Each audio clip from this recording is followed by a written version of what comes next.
The war in Ukraine has brought industrialized warfare back to Europe for the first time since World War II. While this isn't the only recent conflict in Eastern Europe, those were small skirmishes in comparison to the titanic amount of resources and manpower being levied by both Russia and Ukraine. This is more than just a clash between two nations, though, as a significant amount of the NATO alliance has thrown its weight into the mix. This is a clash between two major powers, Russia and the West. To date, NATO has not formally joined the war, but has done a lot to support Ukraine's ability to fight off the Russian invasion, and even reversing the tide of the war. When the war started, Ukrainian troops were moderately armed and equipped, and the nation had no hope of properly equipping the hundreds of thousands of conscripts and volunteers that were drawn up after full mobilization. NATO quickly began to ship badly needed personal equipment, such as helmets, body armor, and even uniforms. Today, the average Ukrainian infantryman is far better equipped than his Russian counterpart, all thanks to Western support. The United States specifically has done practically everything to fight off the Russian invasion, except to pull the trigger itself on the weapons it supplies to Ukraine. The vast arsenal of American reconnaissance and surveillance assets, as well as its huge intelligence apparatus, has been brought to bear on Russian forces with titanic consequences. Russian generals and senior officers are dying at an alarming rate, thanks to U.S. intelligence and recon provided directly to Ukrainian forces on the ground via intelligence sharing networks. American generals even famously rejected the original Ukrainian September offensive plans and reshaped them in collaboration with their Ukrainian counterparts, leading to one of the most stunning defeats of Russian forces since the Russo-Japanese War. But the war in Ukraine has shown the world just how poorly prepared countries are for the return of industrial warfare, and France, along with other nations, are quickly taking note. The most striking lesson from the war in Ukraine is that Russia is nowhere near the military power it pretended to be. The second most striking lesson is that modern war against a near-peer adversary eats up resources at truly astonishing rates. Russian artillery is using up on average of 20,000 rounds of artillery a day, with a monthly average of 600,000. While most Western powers keep reserve ammunition in the millions of units, this still means that with current stockpiles, even a power like the United States can only undertake a couple months of high-intensity combat operations before they have to start being very judicious on their usage of artillery.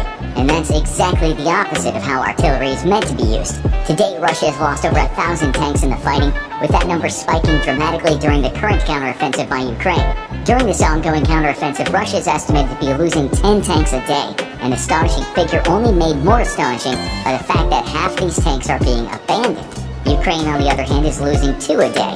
Still a very worrying figure for any military power, as losing 60 tanks in 1 month would be a significant number of losses for most armies. France, for instance, has just over 500 tanks, so this rate of loss would equal 12% of its tank forces every month, a completely unsustainable figure without some form of rapid replenishment.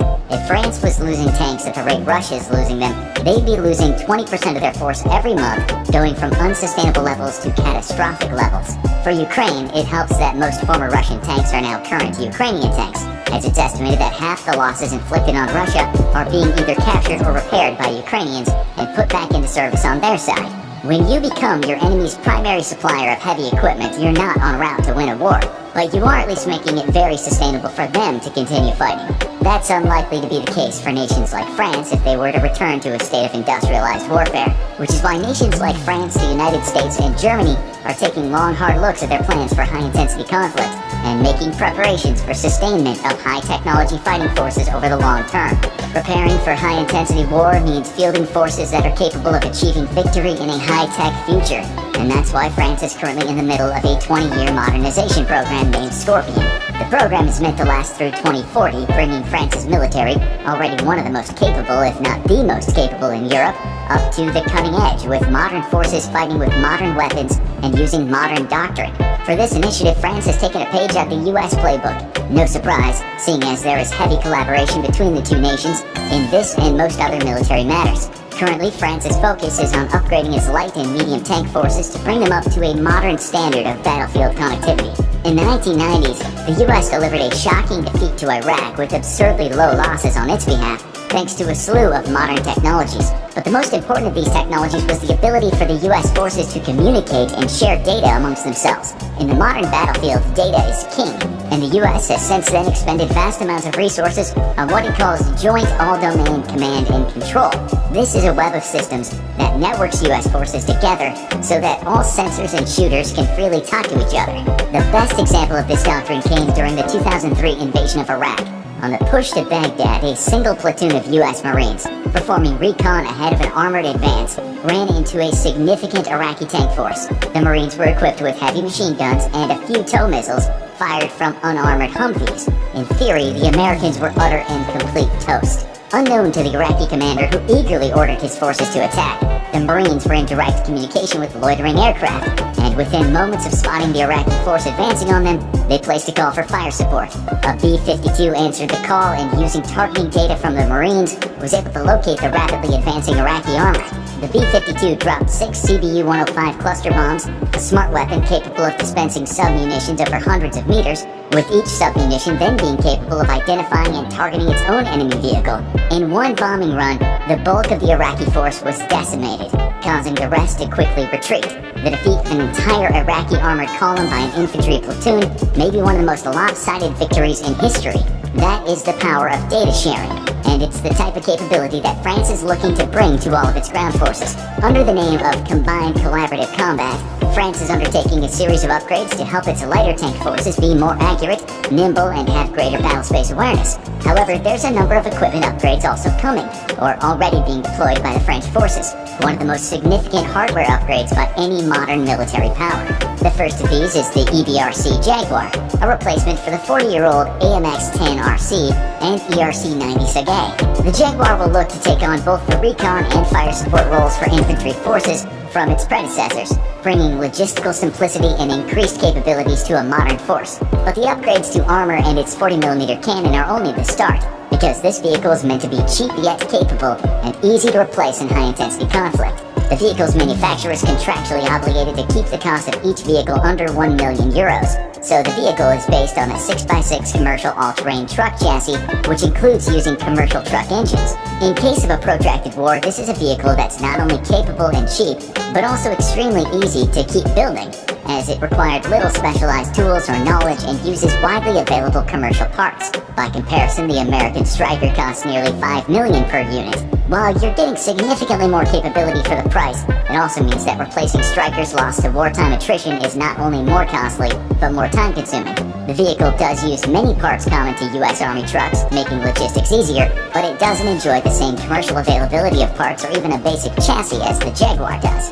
French infantry will also be seeing an upgrade to the VBMR Griffin armored personnel carrier, replacing the VAB its troops have been using since 1976. Once more, the vehicle is based on the same 6x6 commercial truck chassis, making production and maintenance easier in times of war.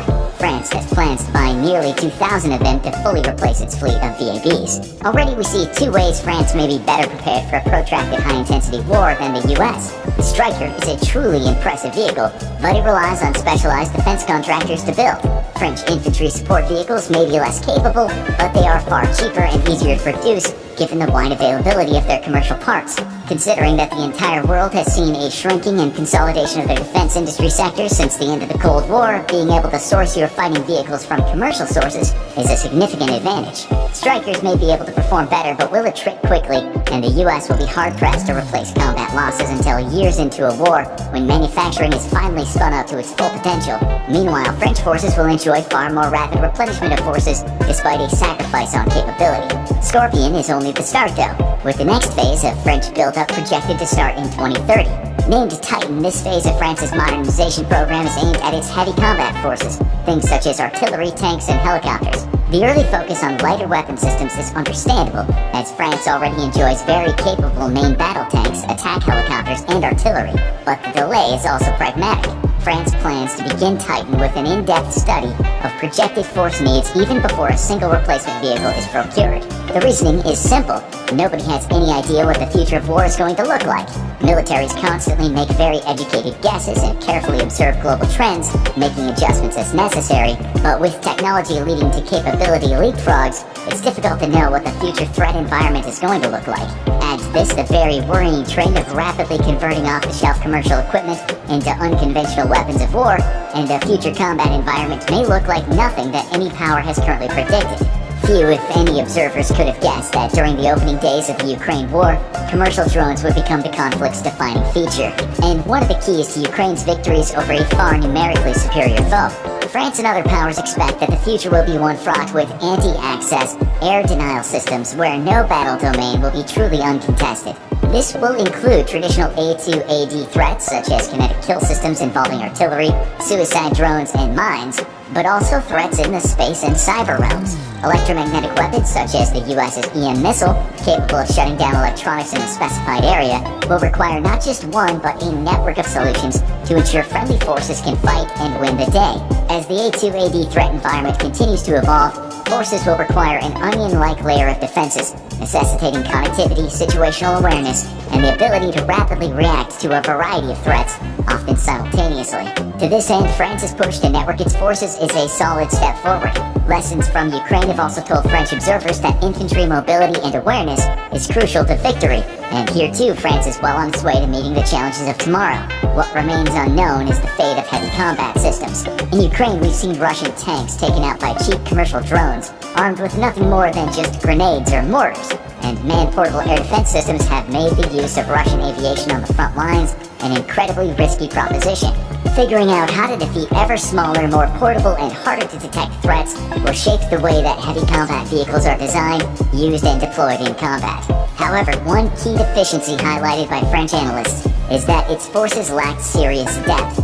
Geared toward fighting fast, mobile skirmishes in sub-Saharan Africa, French forces would struggle in a high-intensity conflict such as that in Ukraine. To that end, France is looking to build up its combat forces, but like many other Western powers is also taking a serious look at how to ensure its defense industry can stand up to the challenge of quick and long-term resupply of combat losses. Here it joins the United States and Germany, who have also both identified serious deficiencies in their ability to manufacture large amounts of heavy equipment. In the US alone, hundreds of factories were shut down at the end of the Cold War, and US tank production today stands at about 60 vehicles a year. In war, it's estimated this number could be ramped up to 20 a month, but this would hardly put a dent in potential losses against a near-peer foe. How France and its friends respond to these challenges may decide today if Western allies win the wars of tomorrow. But for the first time in 30 years, the Western world is once more preparing itself to wage global